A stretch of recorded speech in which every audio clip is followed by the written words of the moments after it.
Tonight on Alcan Skeena Journal, a special in-depth report on the Nisga'a Treaty.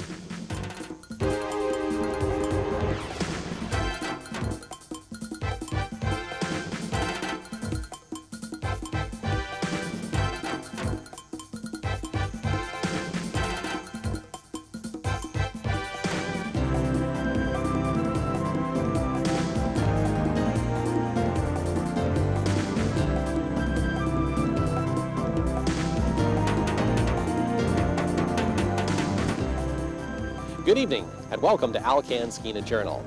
Tonight we focus on the historic Nisga'a Treaty, an issue that's gained province-wide attention and generated all kinds of controversy.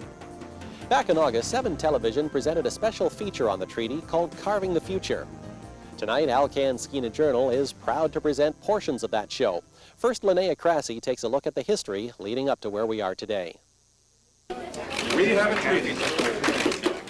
The Nisga'a people have been waiting more than 100 years to hear those words. In fact, self-government was always the goal, starting when Nisga'a chiefs traveled to Victoria in 1887 to demand the negotiation of treaties. The white settlers and their government had taken over the land and made the Nisga'a subject to their law and their rules. In 1927, the government made it illegal for any Indians to talk about the resolution of the land question here in British Columbia. It was illegal. The Parliament of Canada later repealed the legislation allowing natives to pursue land claims. But the Nisga'a made little progress until they went to court in 1968. The Nisga'a Tribal Council and its president, Frank Calder, took the case to the Supreme Court of Canada. British justice is on fire. But the Calder case turned out to be only a partial victory in 1973. The Supreme Court unanimously recognized that Aboriginal title had existed at least up to the time of European contact. But the 7 judges were split on whether this title had been extinguished. In effect, the highest court in Canada had thrown the ball back to the politicians, and the politicians decided to run with it. The federal government recognizes the importance of these claims and the importance of bringing all the parties involved to the table. The federal government's about-face was largely political. The land claim question was becoming a major political problem right across Canada. He was head of the minority government at that point in time. He was afraid he was going to be brought down on this issue alone. So he had to initiate a land claim comprehensive policy, which began all the negotiations throughout Canada.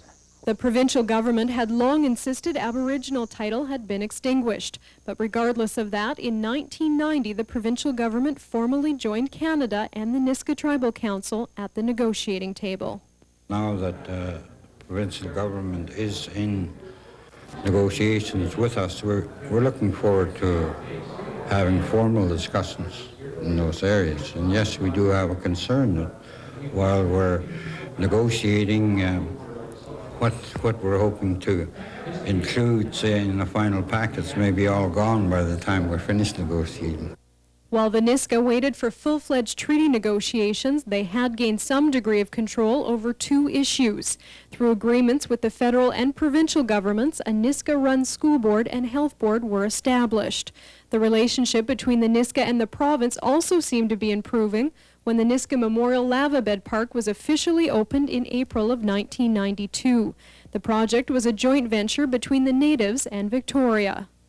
We have some provincial funding at the moment, and we are looking toward corporations to provide us with some assistance in funding some areas. But it wasn't until 1996, after many years of talking, that the Nisga'a and the 2 levels of government came to an agreement. The agreement in principle was initialed on March 22nd, which formed the basis for the first modern-day treaty.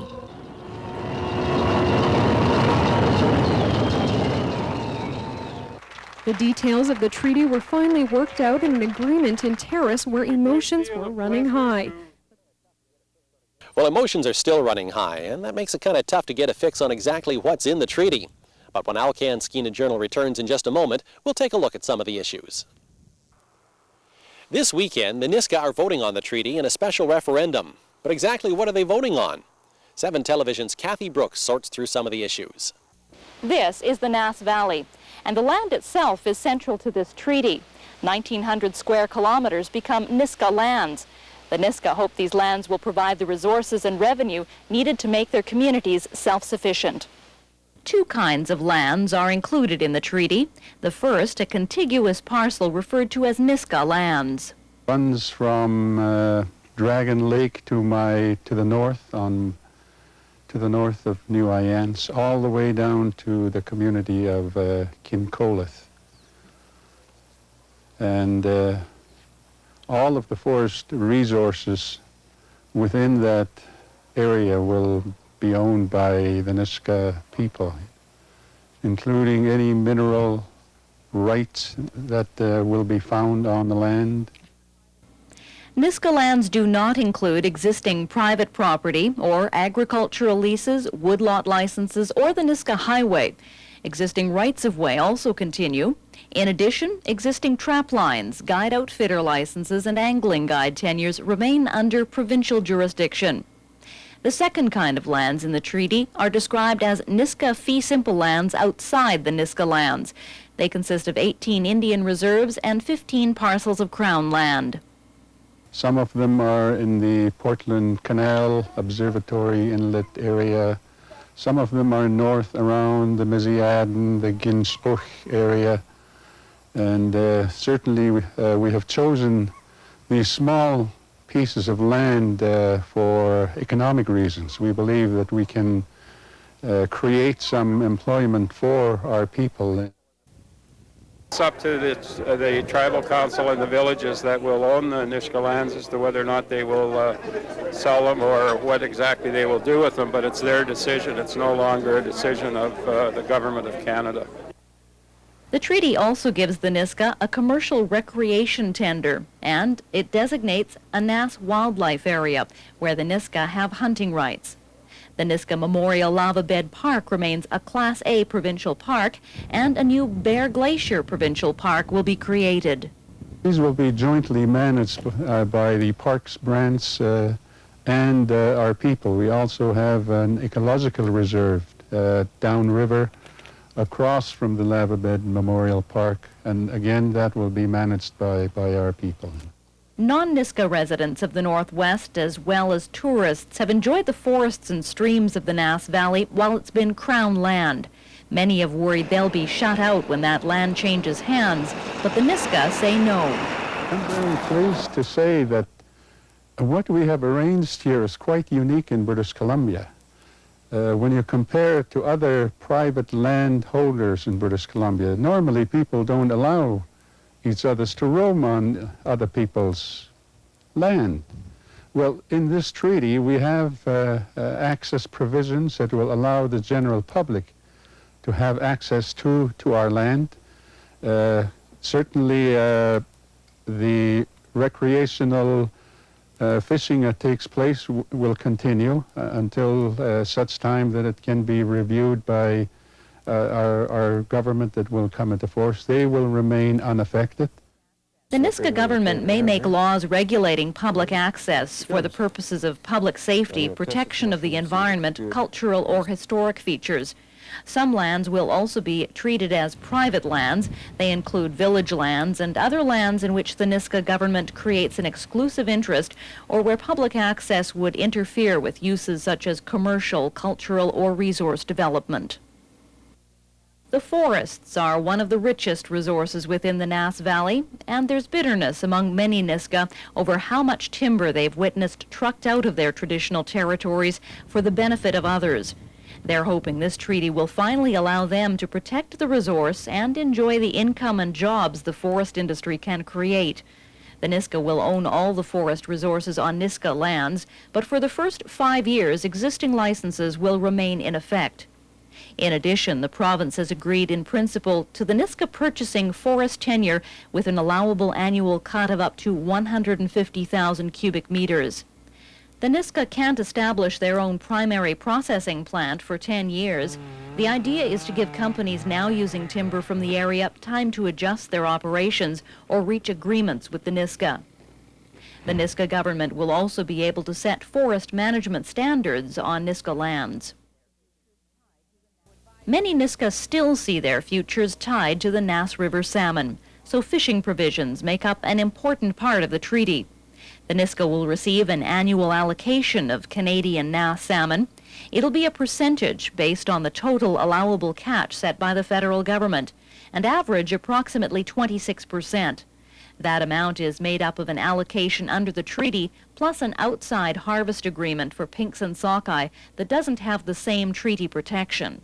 When you compare the percentage that we get, our view is that it doesn't pose a threat to the current commercial sector, neither did it pose a threat to the recreational area. All we have indicated is we don't want the whole pie. We want a piece of the pie.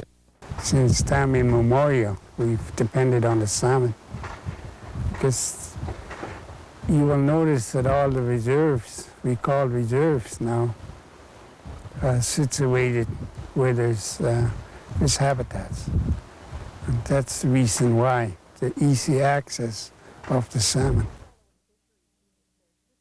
In any year, the Department of Fisheries deems there shouldn't be any fishing because there aren't enough salmon returning, the Nisga'a fishery will be closed along with the commercial and recreational fisheries.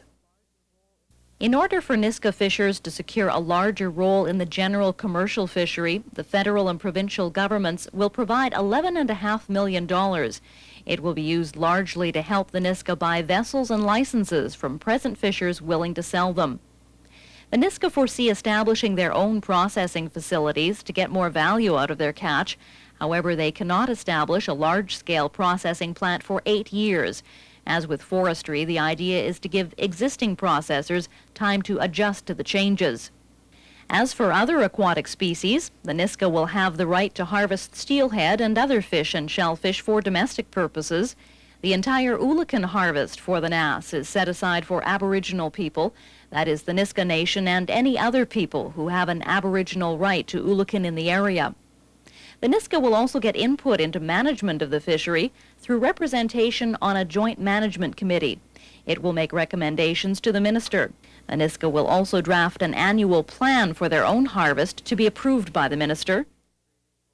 There are provisions within the treaty for tax of the Nisga'a citizens. It's brought in over a period of time, but ultimately they will be in the same position as any other person who doesn't live on a reserve. The Nisga'a will pay sales tax after 8 years and income taxes after 12 years. To generate its own revenue, the Nisga'a government may eventually impose direct taxes on Nisga'a citizens on Nisga'a lands, and it may reach agreement with the province on imposing the same property taxes on non-Nisga'a occupiers of Nisga'a lands. The cash settlement in the Nisga'a Treaty is $190 million, to be paid over 15 years. In addition, the federal and provincial governments will provide ongoing fiscal transfers. They're intended to support services in the Nass Valley to comparable levels with those in northwestern BC. The Nisga'a government will have the ability to make laws and reach agreements with the federal and provincial governments covering a wide range of issues and services. Such things as Nisga'a citizenship, language and culture, public order, employment, child custody, social and health services, and education.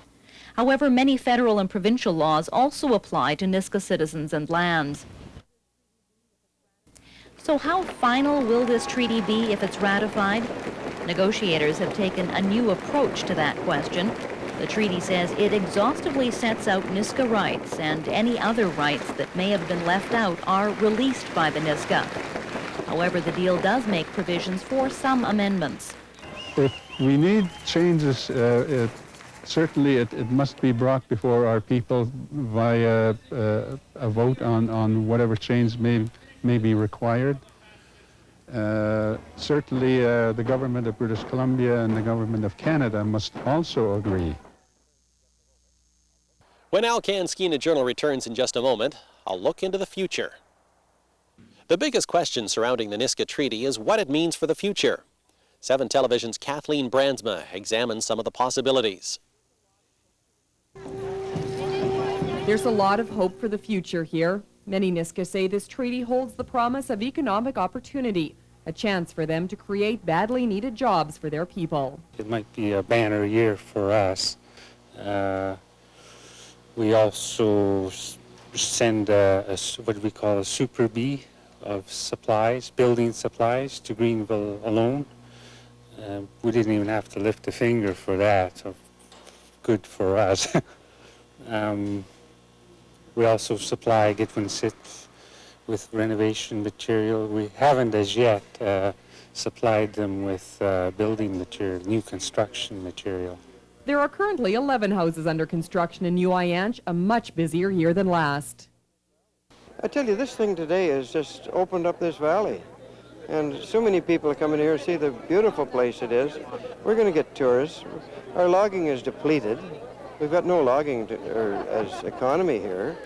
And I think tourism is going to be the answer to the success of this valley.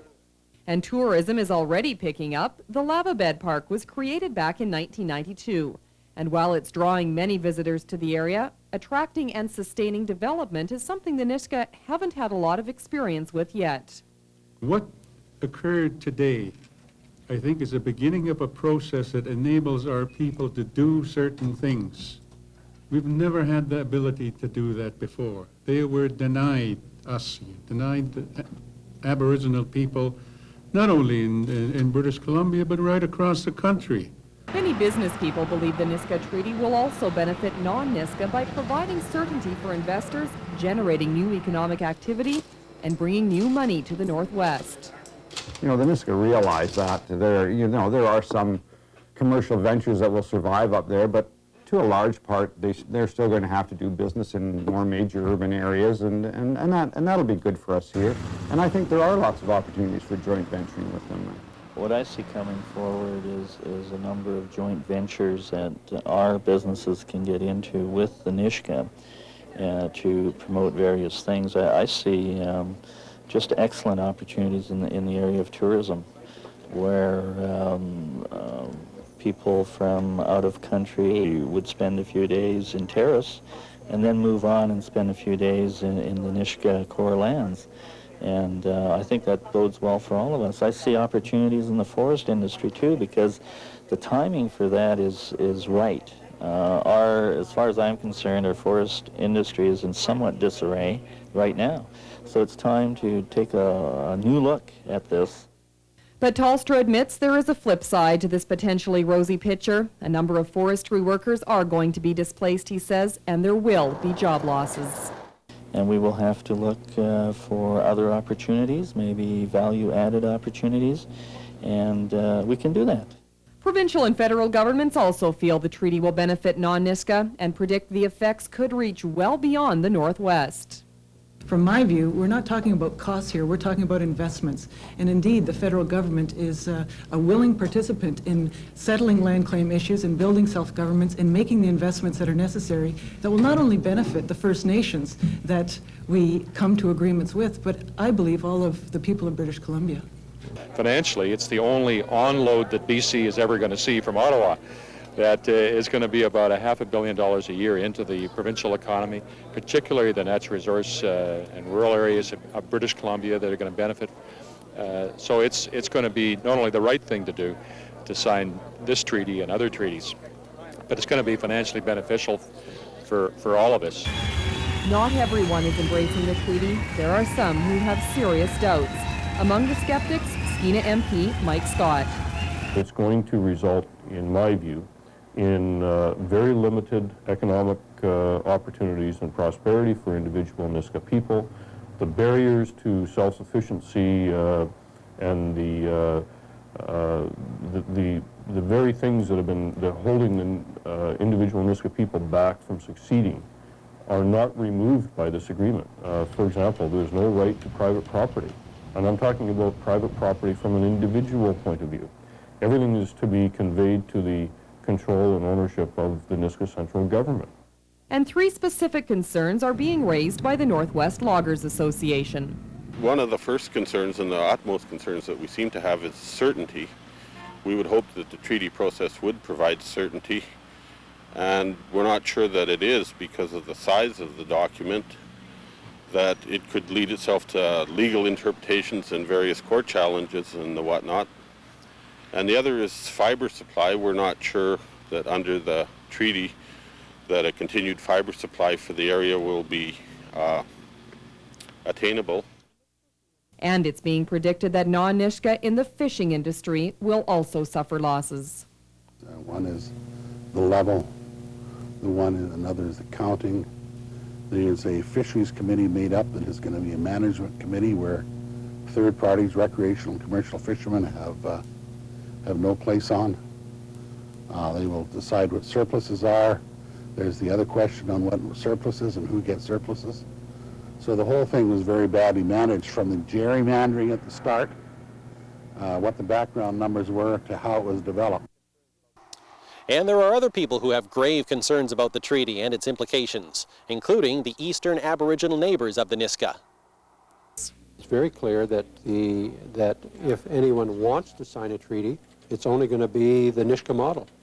I don't think from the Premier's point of view there's going to be any other model, and from that point of view I can see why the Premier of the province put all his big guns on this and went for it, because he knew he was going to get a deal that was going to push Delgamuukw back.